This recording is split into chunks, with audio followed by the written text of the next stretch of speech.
Hello, everyone. My name is Fikre, and I'm running for Congress to represent Virginia's 8th Congressional District. So not too long ago, actually earlier this evening, I wrapped up a candidate forum in Arlington, Virginia, where I met up with fellow candidates, Karina Lipsman, who's the Republican challenging the current incumbent Don Beyer. And he was not able to make it, but he did send someone to speak on his behalf. So I'm running as an independent. And so now I'm currently driving Uber. And I make this, by the way, I don't shy away from this part of my narrative. Actually, it's a central reason of why I decided to run for Congress. By profession, I'm an IT project manager, and I have an MBA from Johns Hopkins. And I have a pretty long career working to support the Department of Defense as a project manager / business consultant. But the fact that I'm driving Uber part-time to make ends meet is, in fact, what compelled me to run. This is no longer, my experience is not an outlier.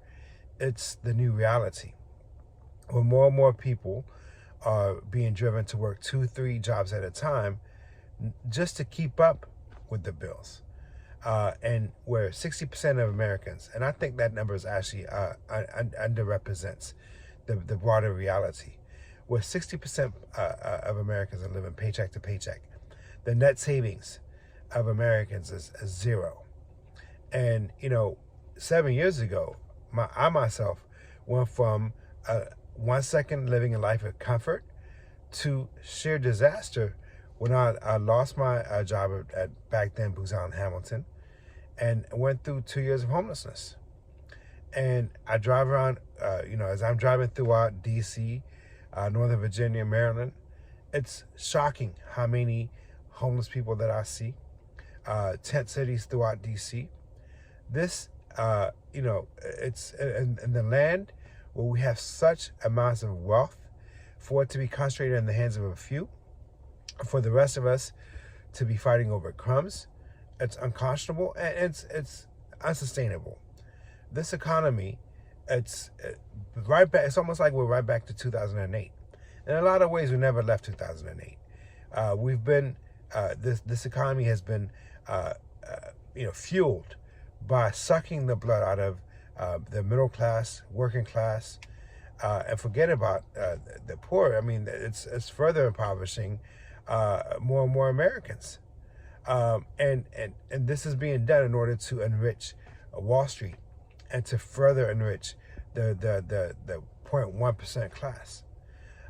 So the fact that I'm driving Uber part-time, it's a central part of my campaign message, because this does not have to be the case. A country that does not have a sustainable middle class and a working class that's able to take care, have a modicum of hope for the future, will shortly thereafter implode. The reason I became a refugee, I came to America in 1983 as a refugee for a reason. In Ethiopia, a lot of disparity between the haves and the have-nots. A famine that broke out in the early 1970s, and again the disparity between those who have everything and the vast majority who are struggling just to make ends meet and living a life of either poverty or despair, eventually give birth to genocides where 500,000 people perished within 2 years. And we're seeing that level of despair and poverty slowly creeping into the public conscience here. And we're seeing strife that's beginning to break out as a result of this.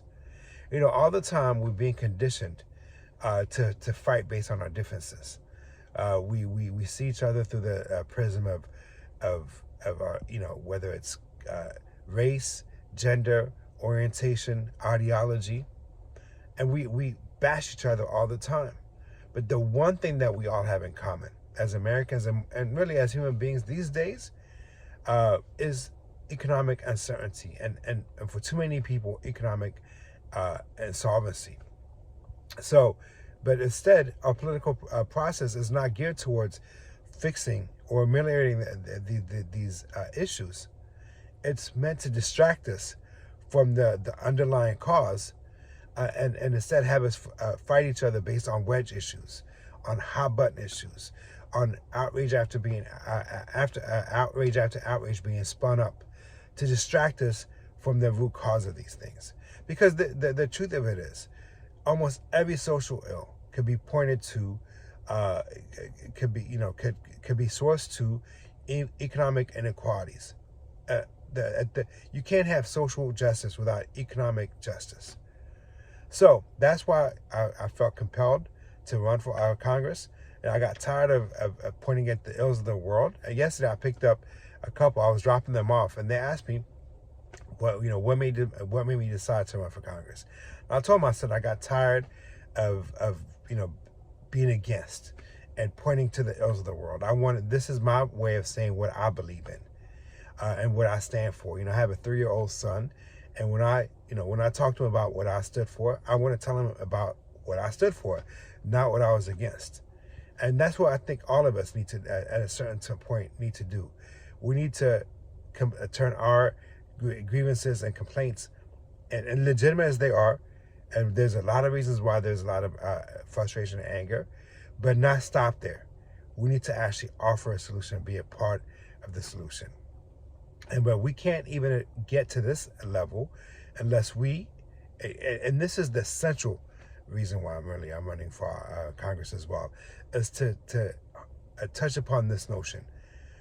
Anytime we forget the commonality of our pains, the commonality of our struggles, and really the commonality of our humanity, that it always leads to horrific outcomes. Again, that's what happened in Ethiopia.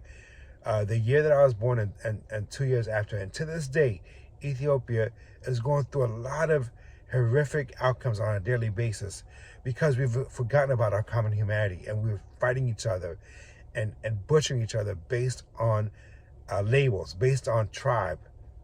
And tribe has overtaken our common humanity. And that is also happening here in America. So what we need to do, we cannot solve the pressing issues of our time unless we're able to coalesce, to transcend our differences, and understand that we're in this together.